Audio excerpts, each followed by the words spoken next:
हाय दोस्तों, कैसे हैं आप सभी का आपके अपने YouTube channel BS online study में मैं रणविजय कुमार शाश्वत स्वागत करता हूं। दोस्तों, आज इस वीडियो में हम अधिगम क्या है, अधिगम के सिद्धांत, अधिगम को प्रभावित करने वाले कारक इत्यादि विषयों पर चर्चा करेंगे, जो कि UP TET, C TET, NBS, KBS, DSSB, MP TET, Bihar TET इत्यादि शिक्षक भर्ती परीक्षाओं में पूछे जाते हैं। तो आइए वीडियो को शुरू करते हैं। अधिगम क्या है? अधिगम का अर्थ होता है सीखना।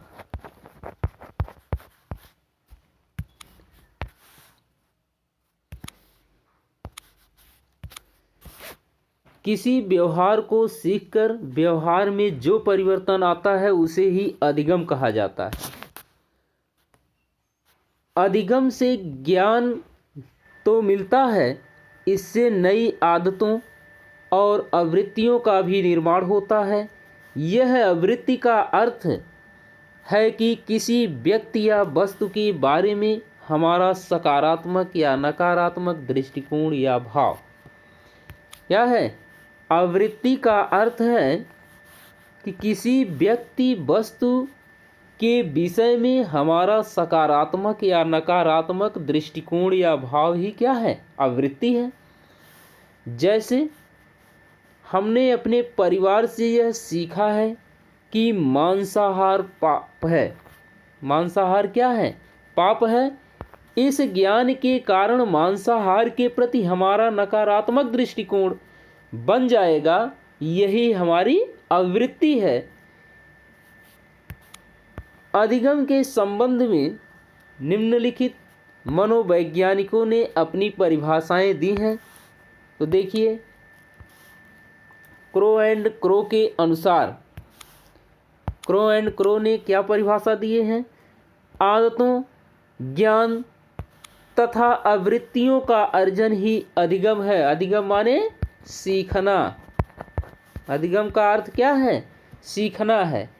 तो क्रो एंड क्रो महोदय कहते हैं कि आदतों, ज्ञान तथा आवृत्तियों का अर्जन ही अधिगम है। फिल गिलफोर्ड का कहना है कि व्यवहार के कारण व्यवहार में आया हुआ परिवर्तन ही अधिगम है। वुडवर्थ महोदय क्या कहते हैं? वुडवर्थ का कहना है कि सीखना विकास की प्रक्रिया है। सीखना क्या है? विकास की प्रक्रिया है। कुल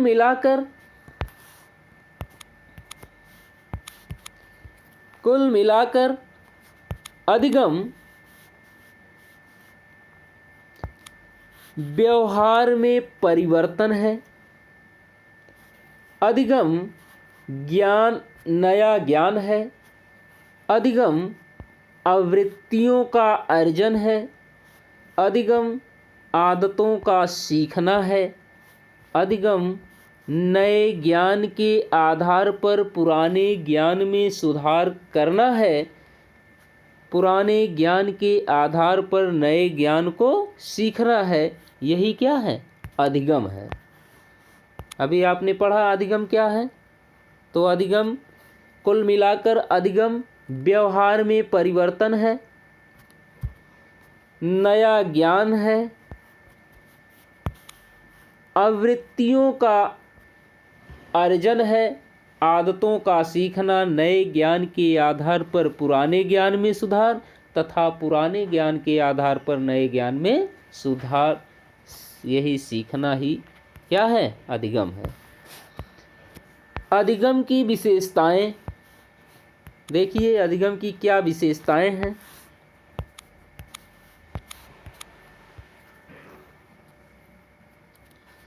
अधिगम की निम्नलिखित विशेषताएं हैं।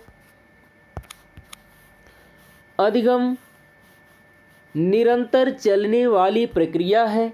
यह केवल स्कूल तक सीमित नहीं है, यह आजीवन चलने वाली प्रक्रिया है। अधिगम यह एक प्रक्रिया है, परिणाम नहीं। क्या? अधिगम एक प्रक्रिया है, न कि परिणाम है। हालांकि लक्ष्योन्मुखी होता है, क्योंकि यह व्यक्ति और सामाजिक आवश्यकताओं से प्रेरित होता है। यह क्या है? अधिगम व्यक्तिगत एवं सामाजिक आवश्यकताओं से प्रेरित होता है। अधिगम विकासात्मक और सृजनात्मक दोनों होता है। अधिगम अभिप्रेरणा आधारित होता है, यह सुधारात्मक भी होता है। अधिगम क्या है? अधिगम सुधारात्मक भी होता है। अधिगम नई परिस्थितियों में समायोजन के लिए जरूरी है। अधिगम में दो तत्व महत्वपूर्ण होते हैं। नंबर एक है परिपक्वता, नंबर दो पूर्व अनुभव। इस प्रकार हमने अधिगम की विशेषताओं के विषय में चर्चा किया। अब अगली टॉपिक है अधिगम को प्रभावित करने वाले कारक। किसको? अधिगम को प्रभावित करने वाले कारक। देखिए, तो अधिगम को प्रभावित करने वाले निम्नलिखित कारक हैं। सीखने की इच्छा, ये भी अधिगम को सीखने को प्रभावित करता है। तत्परता, किसी कार्य के प्रति तत्पर होना। अभिप्रेरणा, थकान। अधिगम पठार, कक्षा का वातावरण। विभिन्न प्रकार के रोग, शारीरिक स्वास्थ्य संबंधी। परिपक्वता, पूर्व अधिगम और IQ, मानसिक योग्यता या बुद्धि और अभ्यास, ये क्या हैं? अधिगम को प्रभावित करने वाले कारक हैं। प्रमुख रोग जो अधिगम को प्रभावित करते हैं, तो अधिगम को प्रभावित करने वाले प्रमुख रोग जैसे डिसलेक्सिया, प्रोजेरिया। अब देखिए डिसलेक्सिया क्या है? पठन संबंधी रोग है। इसमें बच्चे को अक्षर उल्टे दिखाई देता है, जैसे तारे जमीन पर। प्रोजेरिया क्या है? बचपन में ही बुढ़ापा आना। यह शारीरिक रोग है। इसमें शारीरिक विकास बहुत तेजी से होता है। किसमें? प्रोजेरिया में। अगला है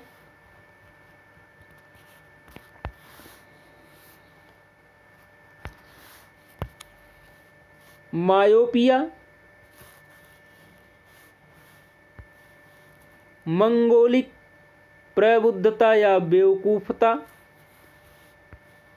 पार्किंसन, अल्जीमर या अल्जाइमर। अब ये देखिए क्या है?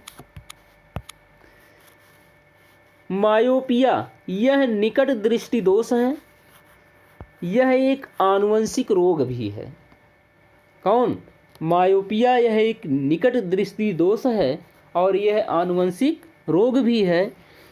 मंगोलिक प्रबुद्धता या बेवकूफता, यह भी आनुवंशिक रोग है। इसमें बच्चा मंद बुद्धि का होता है। पार्किंसन, शरीर या हाथ पैर कांपने लगता है। पार्किंसन की स्थिति में शरीर या हाथ पैर कांपने लगता है। अल्जीमर या अल्जाइमर, इसमें याददाश्त कमजोर पड़ जाती है। यह भूलने की एक बीमारी है। देखिए, अधिगम को प्रभावित करने वाले अन्य कारक कौन हैं? अधिगम को प्रभावित करने वाले अन्य कारक। अधिगम को प्रभावित करने वाले अन्य कारकों के अंतर्गत शिक्षक का व्यवहार है, माता पिता की सकारात्मक सोच, मित्र भाई और बहन, यदि मित्र भाई बहन ये लोग पढ़ने में रुचि रखते हैं तो बच्चे में भी सीखने की तत्परता व रुचि बढ़ेगी। चौथा टॉपिक है रुचिकर पाठ्य सामग्री। अधिगम को प्रभावित करने वाले कारकों के अंतर्गत यह भी एक मुख्य कारक है रुचिकर पाठ्य सामग्री। शिक्षण विधि, पाठ्य सहगामी क्रियाएं जैसे खेल कूद इत्यादि। समय सारणी। अब देखते हैं अधिगम वक्र या अधिगम पठार क्या है। अधिगम वक्र या अधिगम पठार, ये अधिगम वक्र या अधिगम पठार चार हैं। नंबर 1,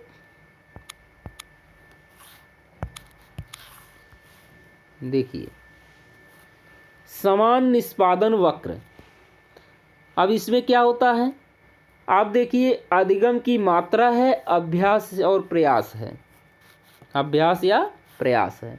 देखिए ये ऐसे बनेगा ग्राफ, यूं। ये अधिगम की मात्रा है। क्या है? अधिगम की मात्रा है और ये प्रयास है।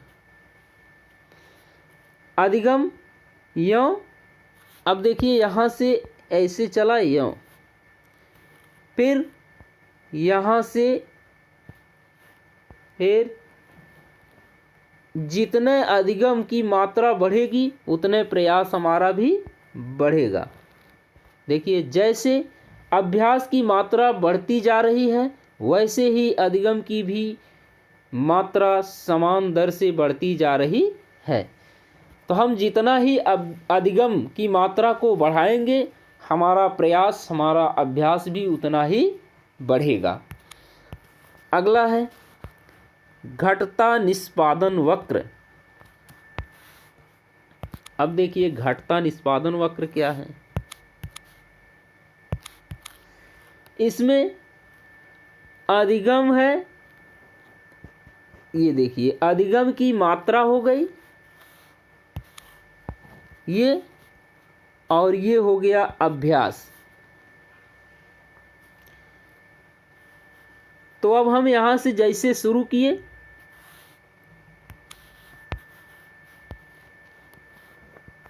ये है आपका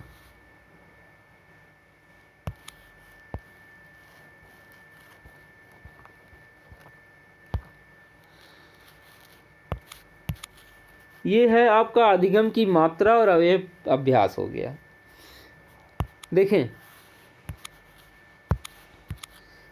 यहां से हमने शुरू किया अधिगम की मात्रा, ऐसे हमारा वक्र जा रहा है।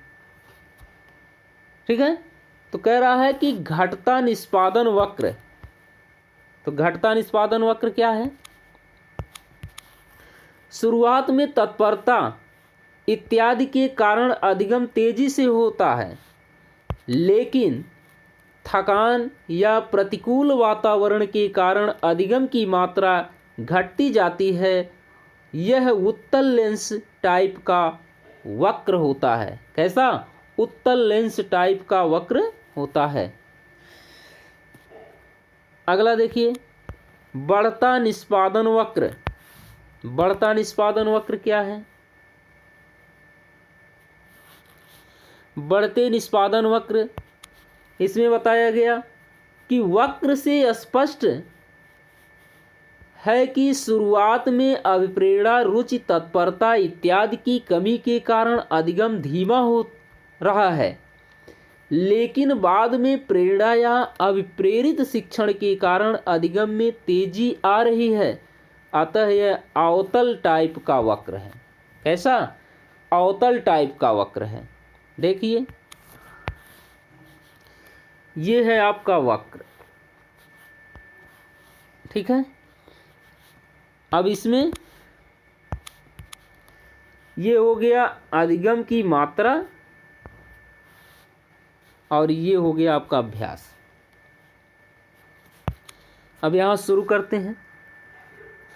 वक्र से स्पष्ट है कि शुरुआत में अप्रेरणा, रुचि, तत्परता इत्यादि की कमी के कारण अधिगम धीमा रहता है। यहाँ देखिए, ये है कमी, ऐसे चल रहा है, ऐसे ऐसे ऐसे ऐसे ऐसे जा रहा है आपका वक्र। अब इसमें पहले तो कमी थी, लेकिन जब प्रेरणा और अप्रेरित शिक्षण के कारण अधिगम में तेजी होता है तो वह एक वक्र, किस तरह का वक्र बन जाता है? अवतल टाइप का वक्र बन जाता है। देखिए आगे है मिश्रित अधिगम वक्र। मिश्रित अधिगम वक्र, तो मिश्रित अधिगम वक्र क्या है? इस प्रकार के वक्र में अधिगम की मात्रा कभी धीमी कभी तेज होती रहती है। ये देखिए, कभी धीमी कभी तेज, ये ऐसे ये चल रहा है। तो कभी ये धीमी हो रही है और कभी तेज हो रही है। फिर अधिगम पठार क्या है? अधिगम पठार, इसमें देख लीजिए, थकान, प्रेरणा का अभाव, रुचि इत्यादि के कारण अधिगम की मात्रा शून्य होना या बहुत धीमी हो ही अधिगम पठार कहलाता है। देख लीजिए, ये है यहाँ कह रहा है थकान, प्रेरणा का अभाव, अरुचि इत्यादि के कारण अधिगम की मात्रा का शून्य होना, यह बहुत धीम हो, यह क्या कहलाता है? अधिगम का पठार कहलाता है। चलिए अब देखते हैं अधिगम पठार के निम्नलिखित कारण हो सकते हैं। अधिगम पठार के निम्नलिखित कारण हो सकते हैं। क्या क्या कारण हो सकता है? रुचि व तत्परता का अभाव, थकान, प्रोत्साहन की कमी, खराब स्वास्थ्य, कक्षा का वातावरण, अरुचिकर शिक्षण और शिक्षण विधियां, ये सभी क्या हैं? अधिगम पठार के निम्नलिखित कारण हैं। देख लीजिए, इसका शॉर्ट स्क्रीन ले लीजिएगा। आगे देखिए, अधिगम स्थानांतरण या अधिगम अंतरण, ये क्या है? अधिगम स्थानांतरण या अधिगम अंतरण, पूर्व में सीखे हुए ज्ञान या कौशल का प्रयोग जब हम वर्तमान परिस्थितियों किसी कौशल को सीखने के लिए करते हैं तो इसी को अधिगम का स्थानांतरण या अधिगम अंतरण कहा जाता है। जैसे मातृभाषा के आधार पर अंग्रेजी जैसी कोई विदेशी भाषा सीखना। किसके आधार पे? मातृभाषा के आधार पर अंग्रेजी जैसी कोई विदेशी भाषा को सीखना। अधिगम अंतरण कई प्रकार का होता है।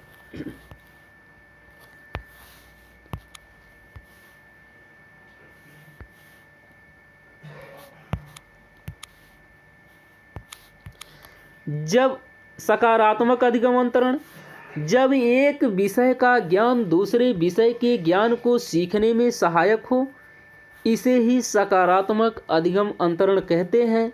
जैसे हिंदी के ज्ञान से संस्कृत आसानी से सीखी जा सकती है, तो यहाँ सकारात्मक अधिगम अंतरण हुआ। नकारात्मक अधिगम अंतरण क्या है? जब एक विषय का ज्ञान दूसरे विषय को सीखने में बाधा पहुंचाए, तो यही नकारात्मक अधिगम अंतरण है। जैसे अंग्रेजी का ज्ञान संस्कृत सीखने में बाधक हो सकता है।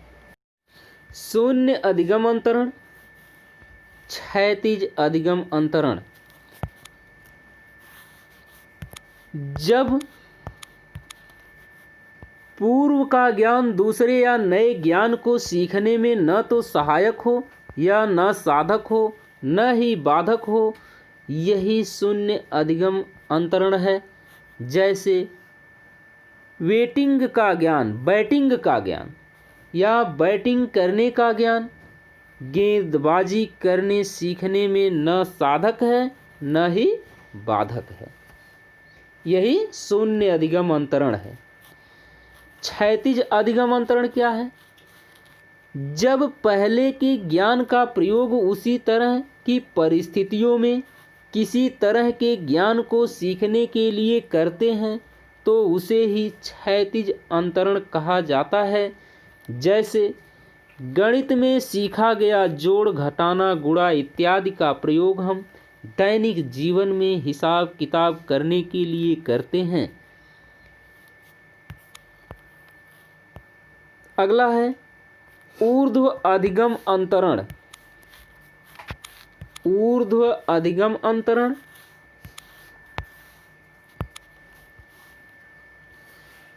द्विपार्श्विक अधिगम अंतरण। तो ऊर्ध्व अधिगम अंतरण क्या है? जब पहले के ज्ञान का प्रयोग उच्च स्तर की चीज़ों को सीखने में करते हैं तो इसी को ऊर्ध्व अधिगम का अंतरण कहा जाता है। जैसे साइकिल चलाने का ज्ञान हमें, या इस ज्ञान का प्रयोग हम स्कूटर चलाने में करते हैं, या स्कूटर चलाने के ज्ञान का प्रयोग कार चलाने में करते हैं, यही क्या है? ऊर्ध्व अधिगम अंतरण है। द्विपार्श्विक अधिगम अंतरण क्या है? जैसे हम बाएं हाथ से लिखना सीख गए हों तो हम उसका प्रयोग दाएं हाथ से लिखना सीखने में कर सकते हैं। अगला है अधिगम अंतरण के सिद्धांत। अधिगम अंतरण के सिद्धांत, देखिए क्या सिद्धांत हैं। अधिगम अंतरण के निम्नलिखित सिद्धांत हैं। नंबर 1, समान तत्वों का सिद्धांत।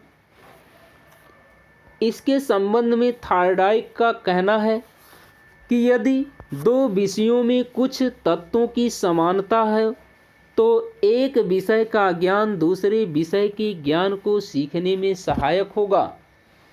सामान्यीकरण का सिद्धांत। अगला सिद्धांत क्या है? सामान्यीकरण का सिद्धांत। जब व्यक्ति अपने कार्यों और अनुभव के आधार पर कोई सामान्य नियम निकाल लेता है तो वह इसका प्रयोग जीवन के विभिन्न क्षेत्रों में कर सकता है। इस सिद्धांत का प्रतिपादन एच.जेड ने किया था। किसने किया था? इस सिद्धांत का प्रतिपादन एच.जेड ने किया था।